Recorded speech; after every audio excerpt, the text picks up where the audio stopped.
Welcome back to News Around, your sanctuary for the most profound, uncompromising, and deeply layered stories from the heart of the Turkish entertainment industry.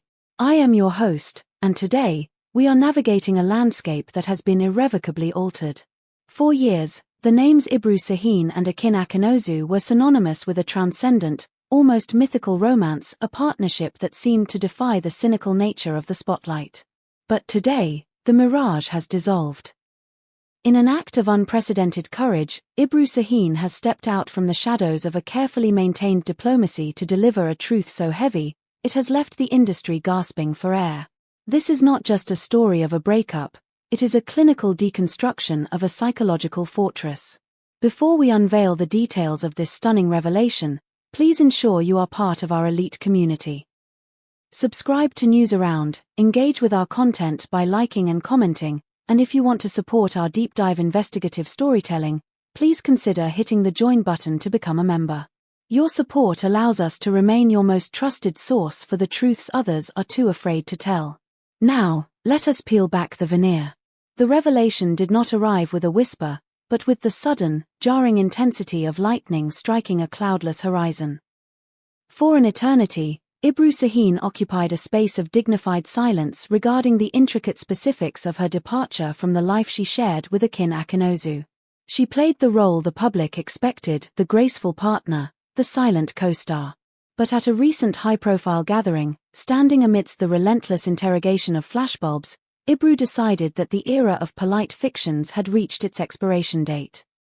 With a composure that felt more chilling than any outburst of anger, she declared that she would no longer be a secondary character in a narrative she did not recognize. She spoke of a home that the world viewed as a sanctuary of love, but which she experienced as a meticulously curated set. The core of her disclosure centered on the concept of duality. We, the audience, know an Akın Akınözü who is a paragon of precision. An immaculate, collected figure who commands the lens with a stoic intensity. Yet, according to Ebru, that precision carried a dark, suffocating shadow into their private corridors. She described a man driven by an unforgiving perfectionism, a man who did not merely live life but sought to orchestrate it, frame by frame. What does it mean for a romance to become a shining cage? Ebru's testimony paints a picture of a relationship where spontaneity was not just discouraged, but systematically dismantled. She detailed a world where care was the primary weapon of control. What began as gentle suggestions, the kind of protective attentiveness that fans often romanticize as the pinnacle of devotion, gradually evolved into a rigid, unyielding storyboard. According to her account, Akın viewed their shared life through the eyes of a director who refused to allow his actors to ad-lib. Every thread of their existence had to align with a vision he had already perfected in his mind. This was not the simple protectiveness of a partner. It was a comprehensive monitoring of her very essence. Insiders close to Ebru suggest that the filter extended far beyond their front door. Every professional project offered to her allegedly had to pass through his silent rubric of brand synergy. If a role was deemed too risky, or if it threatened the immaculate image he had constructed for them as a duo, it was met with a wall of subtle discouragement that felt like a command. We want to hear from you, the News Around family. Do you believe there is a fine line between protection and control in high-profile relationships? Have you ever felt that a celebrity's public persona was too perfect to be true?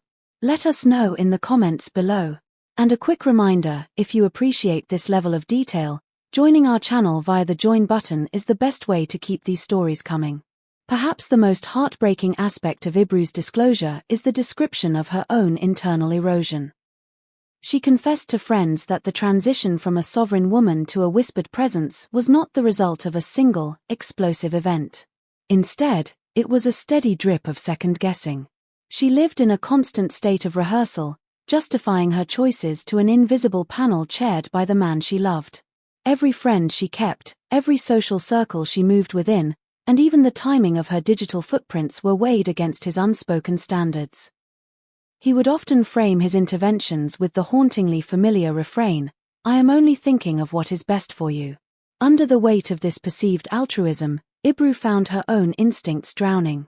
What the public saw was an ocean of composure, a couple that moved in perfect, synchronized harmony. What she felt, however, was the exhausting rhythm of tiptoeing through a minefield of criticisms that never quite announced themselves as orders, but echoed with the finality of a decree once the doors were closed. As expected, the response from the Akın Akınözü camp has been nothing short of explosive. This is no longer a matter of celebrity gossip, it is a war over the sanctity of a reputation. Sources close to the actor describe his state as one of pure, unadulterated rage.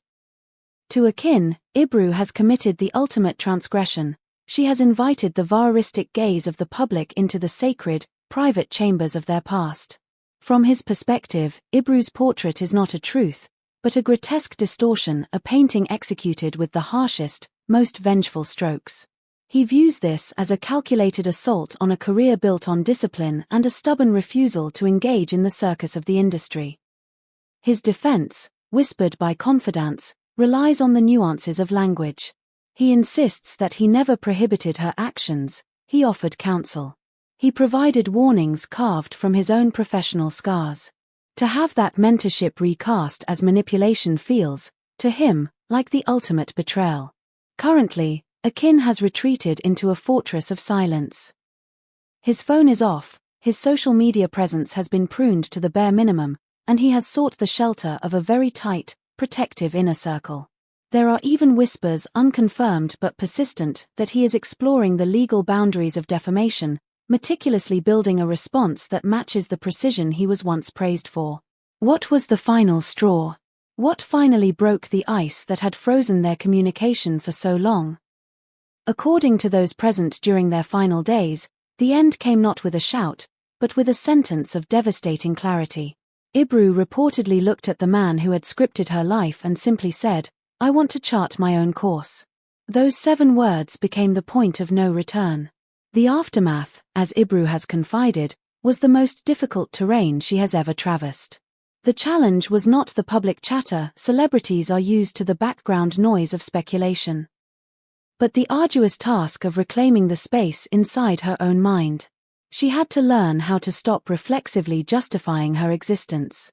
She told friends that she has no interest in living in the ashes of their relationship. She wants to live in the wind, free, unpredictable, and entirely her own. Her new anchor is a revolutionary thought: I no longer owe anyone an explanation. Those who see her now describe a brightness that had been extinguished for years. She is reportedly sifting through postponed dreams, dusting off roles and ambitions she had set aside to appease his vision, and checking how they feel when held up to the light of her new independence. The journey of Ebru Şahin and Akın Akınözü, once flaunted as a masterpiece of effortless chemistry and shared destiny, now serves as a haunting reminder of the parts of a romance that the cameras always leave out. Ebru's choice to shatter the silence has ignited a vital conversation about the subtle ways control can masquerade as care. Meanwhile, Akın's pained, heavy silence carries its own gravity, leaving us to wonder if this is the final chapter or merely the opening scene of a long, public contest over memory and truth. As the ripples of this revelation continue to spread, we ask you, is silence a sign of guilt, or a sign of a man trying to maintain his dignity amidst a storm? Who else from the world of Turkish drama would you like to see us profile with this level of depth? Please leave your thoughts and your suggestions for our next video in the comments. Thank you for spending your time with us at News Around. If you found this report insightful, please subscribe, like the video, and most importantly, consider clicking the join button to help us keep this channel alive and independent. We value your presence in our community more than words can say. Until next time, stay curious, stay critical, and keep watching News Around.